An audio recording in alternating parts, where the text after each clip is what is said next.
story that all parents, especially if you have a teenager, you need to listen up and listen closely. Look, this could happen in any city and involve any family. But this time it happened at a home in a middle-class suburb of Atlanta. You had 10 teenagers invited to this party.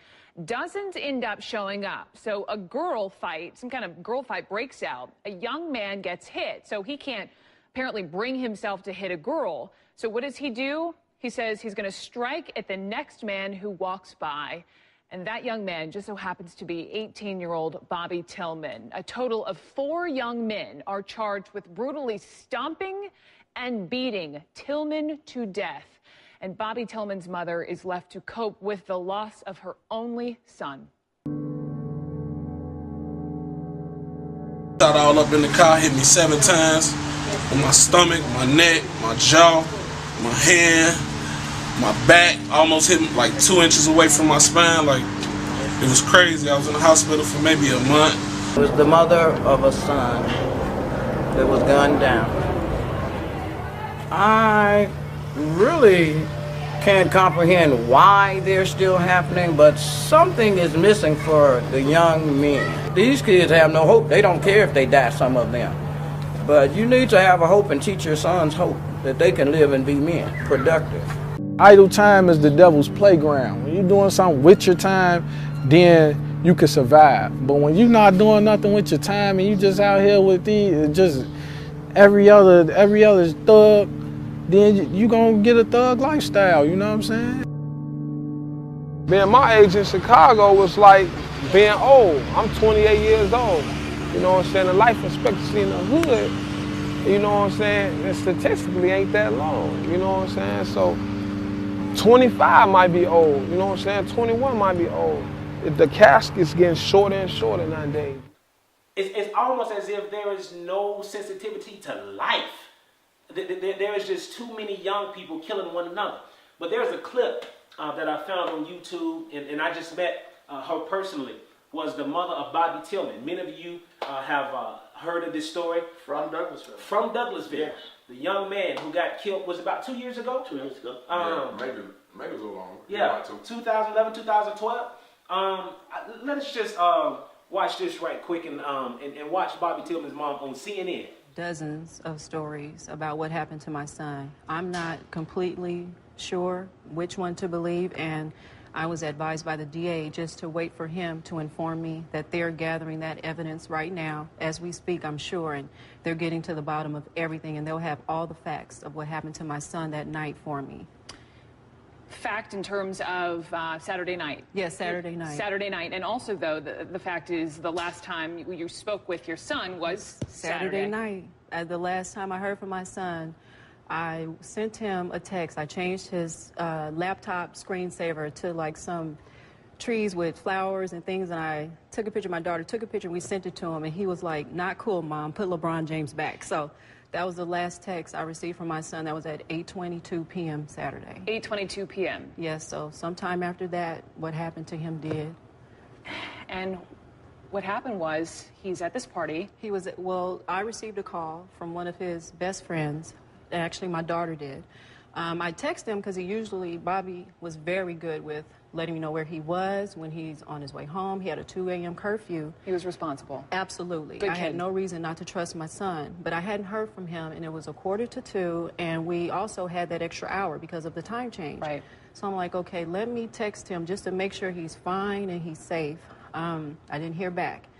So I called him because he's prompt. Like if I text, especially at that time, he's like, "Mom, no, I'm okay. Yeah. You know, I'm on my way home, or I'm getting in the car." So I called him like 4 times. He didn't answer. So I said, well, maybe he's driving. You know, I just didn't want to think negative. But your motherly intuition, yeah, alarm bells were ringing. Yes. And so ultimately, somehow, you decide to call 911. Well, his friend, as I'm calling him, his friend called on my daughter's cell phone and was like, "I need to speak with your mom." So I get on the phone and he said, "Miss Monique, Bobby was jumped and he's in critical condition." And I was like, "Where's my son? Where is this party? Is he in the hospital? Is he on the ground? Where is he?" So he was like, "Ma'am, I don't know. I didn't go to the party. Someone called me." Right so there. Bobby Tillman, 18 years old, had just moved from California. His mom moved him and his sister away from the violence in California, but only to come to Georgia, to go to a party, and to be stumped and killed by some ruthless young thugs for no apparent reason. And that hit home. 2 of the guys that was convicted, that was involved in the murder, we mentored them. Tell us about it, man. Tell us about it. Sat in the front row. They was always the 2 key, laughing, having to get put out the class, out the program. They was sentenced to the program. And they knew, what's so sad about it, they knew. I give it to them. We give it to them. We give them that conflict resolution, how to resolve it. We give them that brainstorm, forecast, high-risk situations, identify, teaches you that. You at a party, that's a high-risk situation. Why put yourself there? One guy, University of Alabama, was here on the Thanksgiving vacation, was about to be a star, wide receiver. Now he's finna spend all his life in prison. My question is, and let's dialogue about this, and feel free, if you're watching this on Facebook, leave some comments of your whatever thoughts that you may have about where this black on black crime come from, what all stems from. But my question is, what type of mentality, or what is the root issue for somebody to maybe kill or stump somebody for no apparent reason? Is it the fame that you get from your crowd? Is it the stamp that you get of approval from street credibility? Like what is it from y'all, from the standpoint, pastor, police, teacher, former gang? Coming from a street standpoint, and I'm sure the guys gonna share. Coming from a street standout, when you grew up in the street and you trying to persuade that image of I'm hard, so you're not thinking of impact. So if you get into it with someone, first thing everybody, oh, why he'll kill her. You already persuade that image of, oh, I'm gonna kill her, but nobody ever seen you kill, or nobody ever seen you fight. So now the situation is heated. Now you right here in front of everybody. Now you got to show it, which is sad. Wow. It's a mental thing. So they live up to a false. Perception of who you really are. Because guess what? When we was out our mama womb, we wasn't coming out as killers. Wow. When I was born, I didn't come out as a gang member. Wow. I chose that because I was infatuated. It looked good. Wow. Like I told them the other day, we was at the school. I say, gangs is a fashion now. That's all it is, and they get caught up because a lot of people say, oh, them some wannabes. My saying is, I don't believe in that. The wannabes is the gonna bees. Wow. I don't believe in they wannabes, they not this. But them the ones that's doing the killing. The wannabes. Wow. Wow. I think to your point, man, you just said something that struck a nerve. I didn't come out my mom's womb as a killer. I think people have instincts. And instincts are almost like a seesaw. And that instinct is like a fulcrum. It could go either way, depending upon the influence in their life. And we can either influence instincts by what's instilled in them or by intelligence. And whichever one has been invested the most will determine what instinct pops off in that moment. So I grew up in the projects in Atlanta, Georgia, across from Morehouse College. And that environment, what's instilled in me is all of those commandments we just went through. Wow. That you gotta protect yourself, that you gotta, you know what I'm saying, you gotta be hard, you gotta be tough, that you gotta stand up for yourself, that when it's your time, when they pushing you into the ring to fight, that you gotta be the one to throw them hands. Whereas that was counteracted, thank God, by the Boys and Girls Club, my church, and other organizations in my life that gave me intelligence. So to that point about you telling them, hey man, this is a high risk environment. Well, what did their instincts tell them? See, when you are intelligent, when you are, you know what I'm saying, taught, okay, you gotta see things before they happen. It triggered that instinct to not even put yourself in that situation. But those skills that you're given, those skills that develop that intelligence in you, it reshapes and re-aims your instinct. So now I can feel, almost like Spider-Man's spider sense.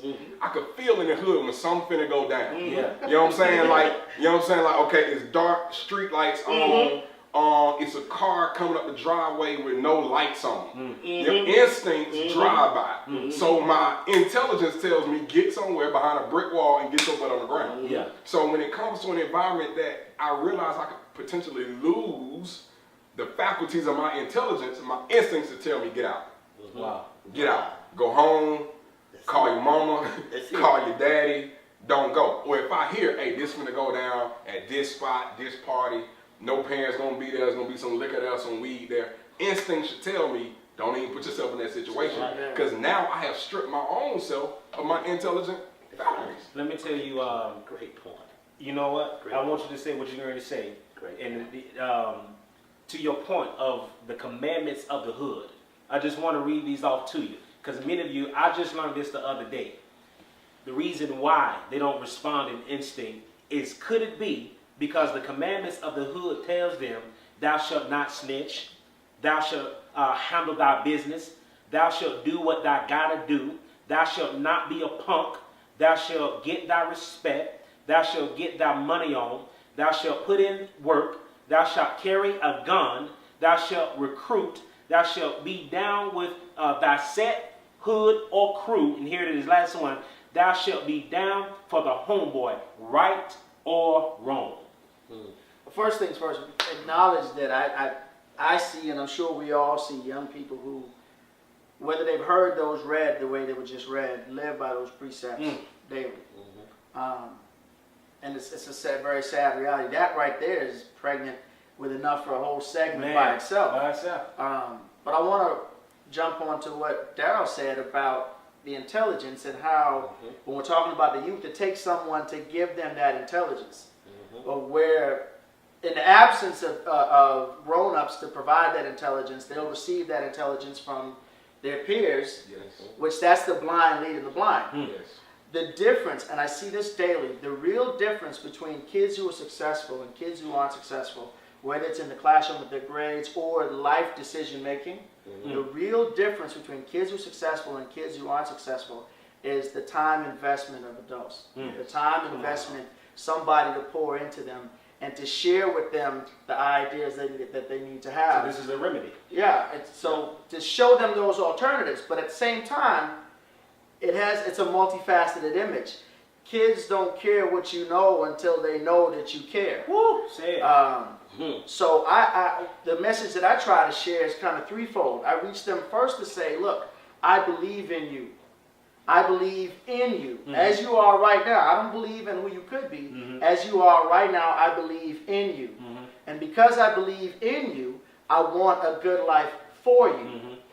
And because I want a good life for you, now I expect good decisions from you. Wow, that's good. But it begins with me believing in you and establishing that connection, that relationship. We have so many youth and so many teenagers that have no relationship with any adults, even the adults that live in their house with them. Nice.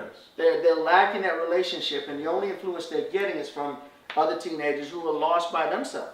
It's like what I think that it's like seeing like teens now, the influence and the time that they're spending is all caught up on social media. They're looking at all these things from the world, and it's like there is no, like when I was raised, you know what I mean? There is no more sitting down at the table, you know what I mean, and talking about your day. I don't know if y'all went through that, or, you know, but what I'm saying is like my parents from, even when I was getting tutoring, like adults, they wanted to talk about your day. You know, if you got a note home sent from the teacher, no, we're going to talk about this and whatnot. And so that investment of time, you know what I mean, from my childhood, I had that. I had that instinct. Truth be told, I still went places that I knew I shouldn't go, but because I wanted to be cool, because I wanted to fit in, I still went. But when I went there, when it was about to pop off, oh, I knew to go. Yeah. I knew to go because I knew I had a mama and daddy back home that was gonna get my hind end if I got into some trouble. Yeah. But teenagers, and they don't have that fear now. No. They do not have that fear at all. Any more comments on this whole black on black crime, man? Man, to the black on black crime, I've seen 2 videos in the past 60 days that have sickened me. I mean, to the core, the depth of, you know, my being.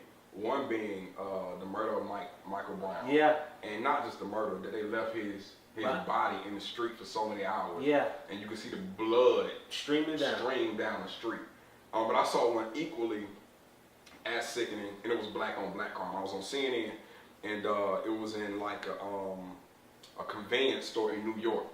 A guy walked up onto a dude with a can in his hand, presumably soda, and he shot a dude with a handgun, point blank range. Wow. No further than I am from Chris. Shot him about 5 or 6 times and didn't waste a drink.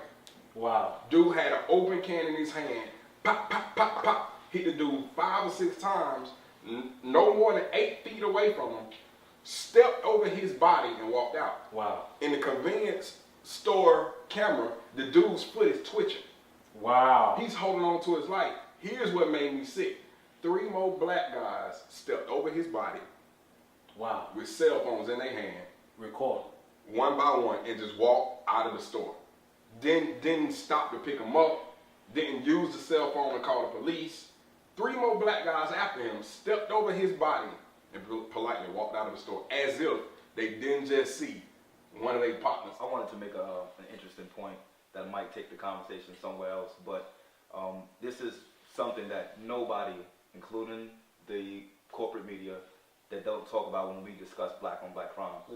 One point for one, even as we sit here and we say that, we perpetuate the idea as if black people, we have a problem personally with crime. Like he made the point earlier, none of us comes out the womb as criminals or violent. Killers.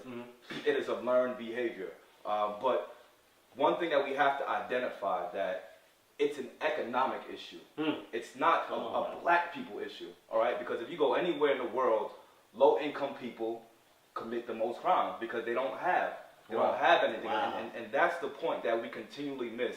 It should not be called black on black crime. It should be called low-income crime. And that's not to say that high-income people don't commit crime. But as we all know, and we can all go to Google to prove it, and the viewers can do the same as well, it doesn't take much intelligence to see that the poverty in the black and Hispanic community is as high as the incarceration rate. Wow, yeah. And that is truly the issue. So as a society, until we admit and identify it as an economic problem, we're always going to see it as a black on black crime or brown on brown crime problem. And we are going to not only do an injustice to ourselves, but we are going to perpetuate this idea that black and brown people have an issue with crime. You know, you bring a very interesting point. You brought me back to, and I remember just this summer when I was traveling back and forth to Alabama. I was in Huntsville, and I was doing a survey for a particular church I was doing an internship with, and some of the questions that I had to ask about 7 gas stations were what were some of the needs in the community, so where it could be a better community. And when I walked into the store, what you would call a quote-unquote thug, dreads, his car is blasting music outside. He has a beer in his hand and some blunts in his hand. So, but when I walked into the store and I was asking the owner of the gas station, what is it that this community needs to where it can be better, so we can, we can turn it around. That young black man said, not to get in your business, but he says we need jobs.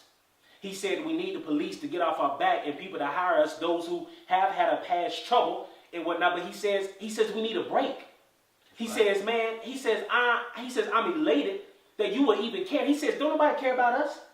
He says, man, listen. He says, I can only hear my baby girl crying for so long. Right. When she don't have no pampers, when she don't have no milk, and I don't have no money, I don't have no other choice. Right. And he says, listen, I don't want to do that. But he said, I don't have no other choice when I can't get no job because of my past felonies. Two quick points. I don't mean to belabor the point, but I mean, if we look at Detroit, now obviously there's always going to be some level of crime, but if we look at Detroit prior to the auto industry falling, and after that, I mean, the crime has just gone through the roof. I mean, even so much that I believe one of the cities right outside of Detroit filed for, or was it Detroit that filed for bankruptcy? Yeah. Detroit. So, I mean, that's a great example of how crime and income affects the community. Yes. And one thing we also need to keep in mind that all of us, every human being on the planet, when we're in that condition, there's several movies and TV shows that illustrate this when all, I guess it's just lawless in society. Everyone becomes that criminal to survive, to drink, to eat. For most people who are in, quote unquote, the hood, that is their everyday life. They may not be eating every day. Yeah. They may not have, you know, money to put gas in their car. Yeah. And they have to do what they have to do. Now, that is not to remove the individual responsibility away from each person. Right. But we have to understand that this is an economic issue. It's not a black-on-black crime issue, because any country you go to in the world, France, you know, anywhere in the UK, in South America, it affects low-income people. And it has nothing to do with the color of your skin. And that's just something I really wanted to make sure that we got across, because we need to stop saying black-on-black crimes. Wow. Good point, man. Back to him, I can relate to him on a personal experience with the background. When I began to transform my life 7 years ago, I have 14 felonies. Job here. They'll hire me, find out I got a background, oh, we gotta let you go.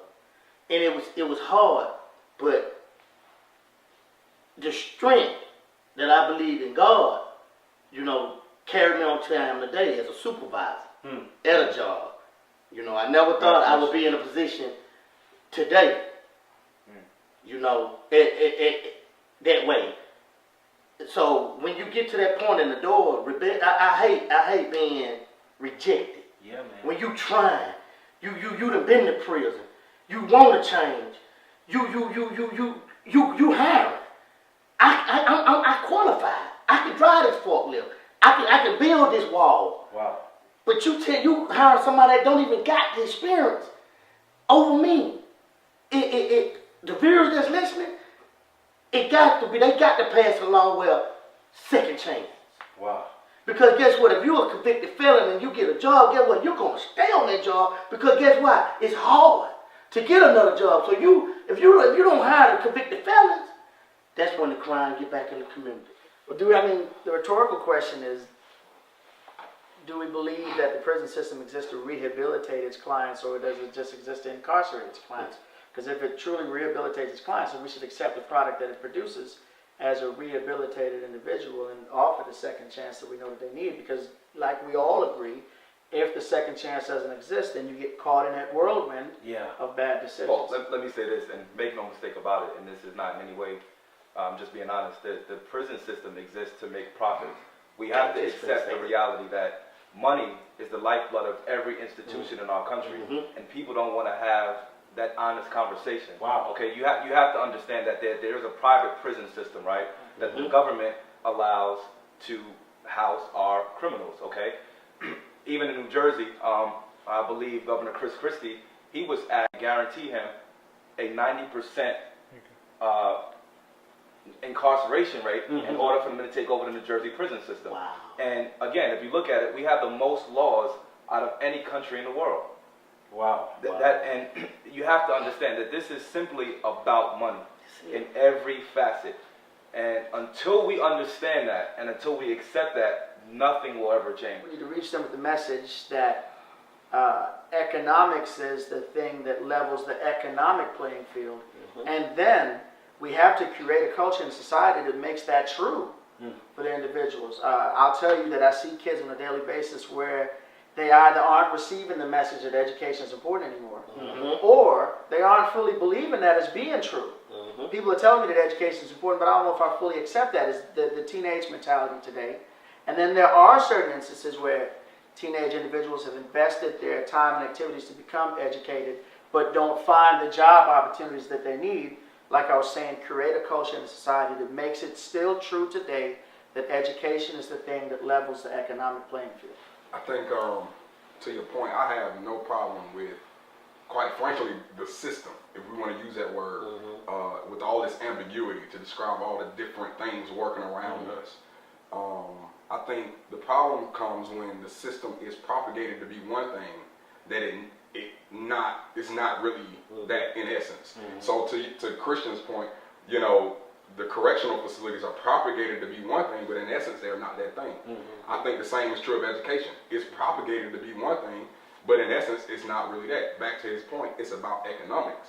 It's about money. Even education is about money, because there are people with education who can't get jobs, you know, and there are people who, without education, cannot get jobs. But schools, colleges, whatsoever have you, is commerce. They're driving revenue driving income, and there's nothing wrong with that. The problem is when you tell me it's one thing and I haven't done the personal self-education enough to know that it's really that thing. Yeah. Because if I don't understand the true essence of the system, I won't know how to make it work in my favor, and I'll become caught up in it, whether it's the educational line. Well, hey, if you go and get this degree, you'll be able to get this job.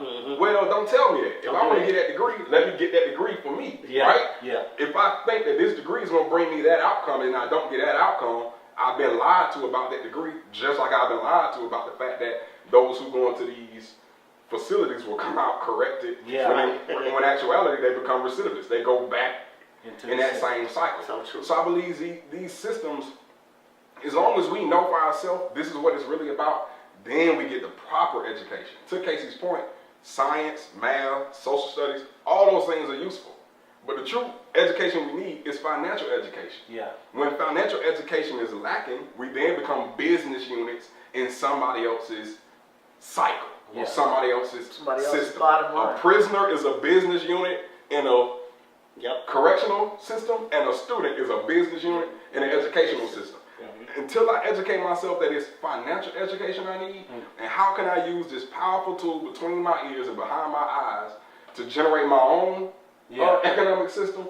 Until you use your brain in that way, then you won't be adding to society. You'll become one who's pulling from society. And when we have more people pulling from than we have putting into, then it becomes too many people aiming for the same goal.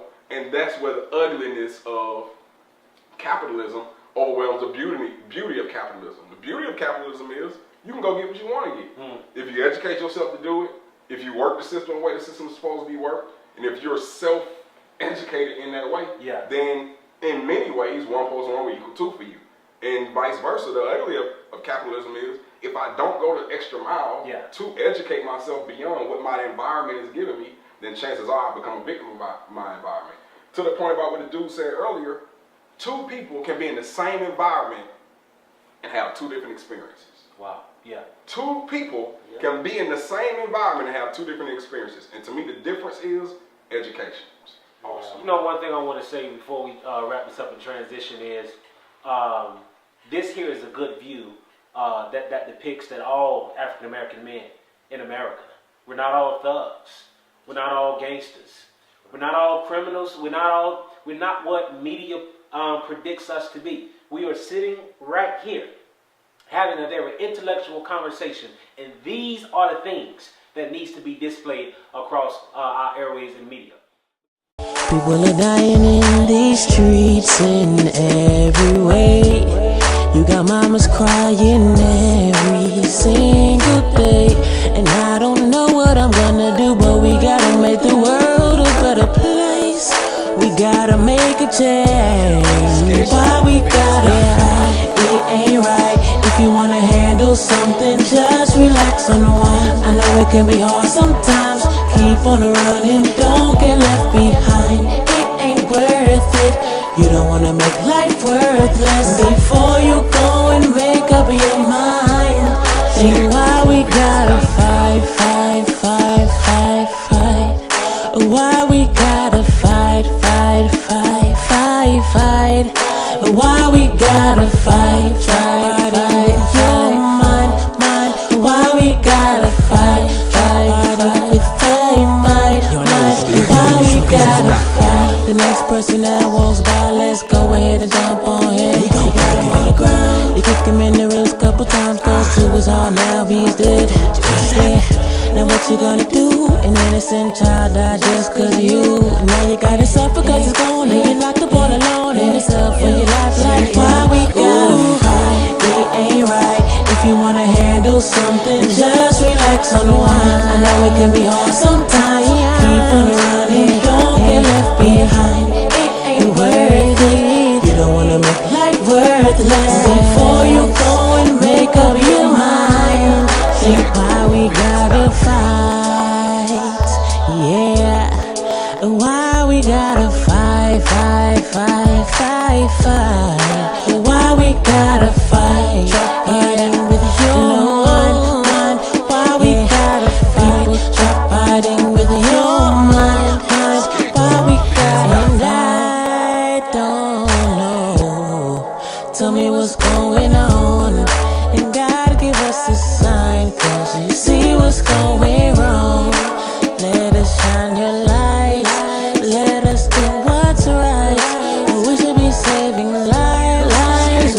ain't got a